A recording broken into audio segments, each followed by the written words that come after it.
If you've played one Adventure Island game, you've played them all. That's not quite true, but I wouldn't blame you for feeling that way. There are, however, a couple of games that are different, and one of those happened to be the last Famicom release in Japan, Takahashi Meiji no Bokenjima 4, or Adventure Island 4 if you prefer. The game begins with an evil face in the sky, arriving and sucking up all your cute dinosaur friends. It's up to you to travel all over the island to get them back. But this game brings the adventure to the forefront by making the game non-linear.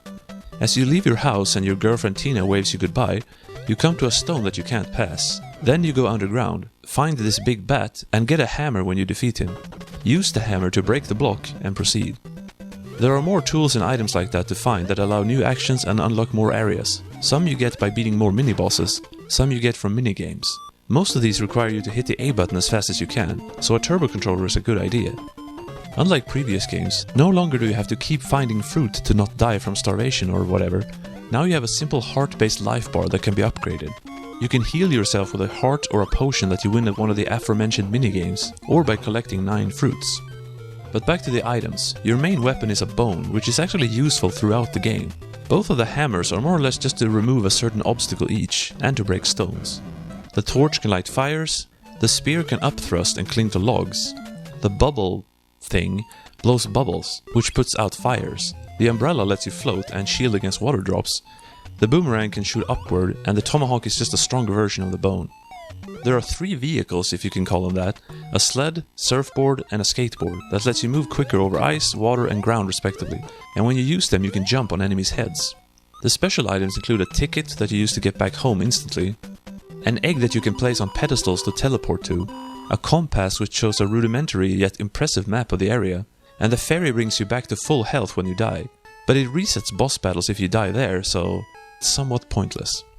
Finally, there are the powers. P is for power, which lets you pick up blocks. J is for jump, which lets you jump higher. And D is for dash, which enables a B-dash, although the difference is barely noticeable.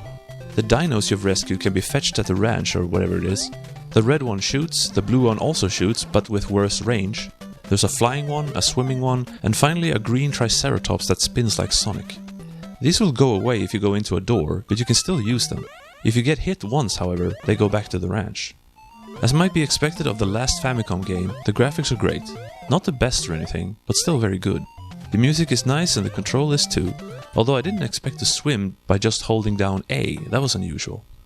If challenge is what you're into, however, this is not the Adventure Island game you're looking for. It's pretty easy in fact.